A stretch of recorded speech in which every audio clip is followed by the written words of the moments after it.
this. Do we get an opportunity at the men responsible for today? The men who are really responsible for today. Ever been to Juarez before? We're going to El Paso, right?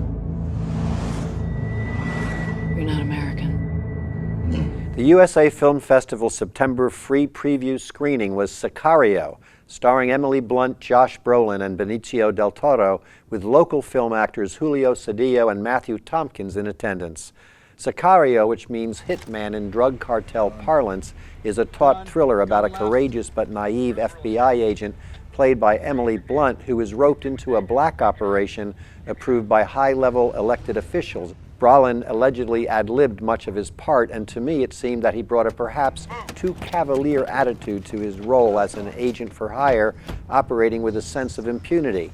Perhaps his actions as an actor on the set were a way of his getting into character as a mercenary who does things his own way.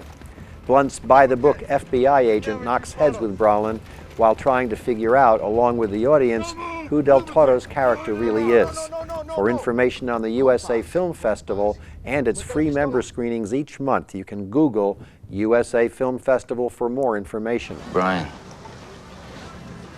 take the bag. I want you to have it. Yeah, I want you to have it. To do the hit on the wheel? No. That's $20,000 for you to not do the hit.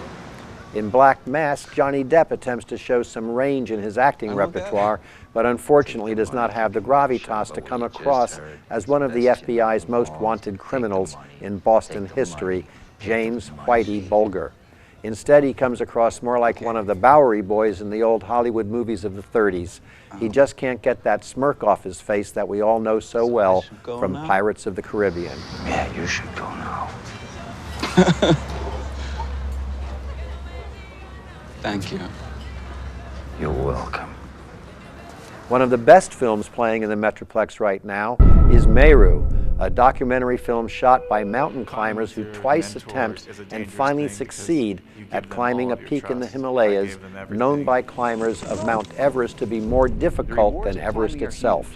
The mountain's name is Meru, and the story as it unfolds is a nail-biting experience for the audience, who is literally taken along many steps of the way on the ascent to the summit. Some of the shots are quite dizzying, though none quite as much as the new IMAX release, Everest, which was shot in 3D using IMAX cameras that were dragged up into the Himalayas. I'm always ambivalent about the use of 3D in IMAX theaters.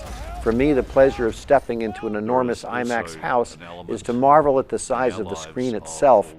In the case of Everest, this entire panorama is reduced to about the size of an aquarium sitting on a bookshelf when viewed through the annoying 3D glasses, which both darken and shrink the image noticeably.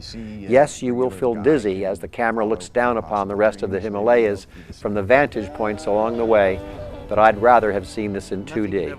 Nonetheless, this one is worth checking out. I was the 137th person to climb Everest.